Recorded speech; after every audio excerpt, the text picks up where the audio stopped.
Segment 4, the theory, of which you have more in this book than I'd expected. Righteous indignation. A lot gets explained here.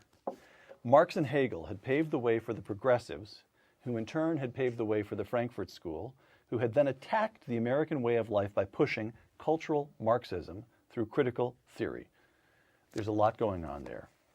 Very briefly, what's the Frankfurt School, and why should anyone watching this interview care? Okay, first of all, anyone that reads this book is going to laugh, and they're going to cry, and they're going to get Andrew in all of his zany different multiple layers. But there's one chapter that is like putting the medicine in the sherbet in order to get your kid to take it, in order to get rid of his fever.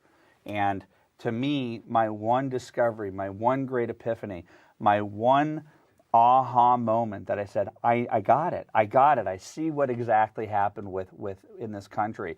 The Frankfurt School were emigres from Germany, Austria. Germany. It was the equivalent of this. The Hoover Institution. What the Hoover Institution is to Stanford University. The Frankfurt School was a think tank at the University of Frankfurt, and they were social scientists. Like Herbert Marcuse, Antonio Gramsci, Horkheimer, Adorno. These were all a bunch of guys in the middle of World War II who had suffered in Europe, 2 world wars in a row, and they had been fighting.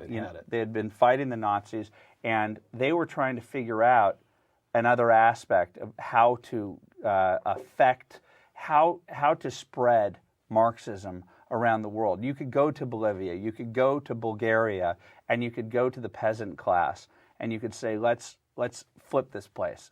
The Marxist-Stallman argument of getting the workers to get upset at the owners was very easy, but not in America, where the middle class was invested in their productivity, invested in the concept that they could have their own small little American dream, a white picket fence, that they could invent something and go from one generation being dirt poor to being an owner within a very quick period of time. And what these guys figured out when they came to the United States, and Adorno is the one that drives me the most crazy.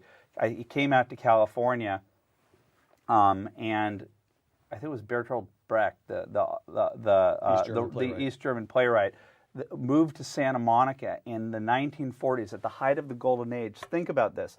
These guys left Nazi Germany and Mussolini's Italy to come to California in the 1940s, and they lived by the beach, and they were depressed by the relentless cheeriness, the productivity, and the capitalism that they witnessed around them.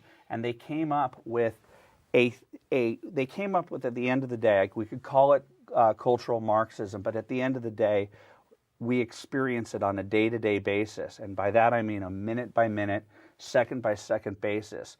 It's political correctness and it's multiculturalism. And what it took was this amazing concept of e pluribus unum, where everybody comes here and contributes to this, everybody becomes an American and contributes, but we have a common culture, we have a common border, a common mindset. What they did was take the haves versus have-nots friction and translated it into oppressor versus the oppressed. And this got taken up by faculties across the country. That's the point of the Frankfurt School and the progressivism. It becomes embraced by 60s post-structuralism academics. Post-structuralism, queer studies, African American studies, all of that is pitting people against each other. It is anti-American to its core. If Marcuse was I'm quoting again from Righteous Indignation, if Marcuse was the Jesus of the New Left, then Saul Alinsky was his St. Paul. Again, let me just put it to you in simple terms. Who's Saul Alinsky, and why should anyone watching this interview care? Well, Hillary Clinton wrote her senior thesis on Saul Alinsky at Wellesley. Barack Obama is an acolyte of Saul Alinsky. He created the concept of community organizing, and what he did, as I argue in this book, is he took all of this ethereal claptrap, this Noam Chomsky-like jargon that the average person couldn't understand. Herbert Marcuse is very hard to read. Right, it's all impossible to read.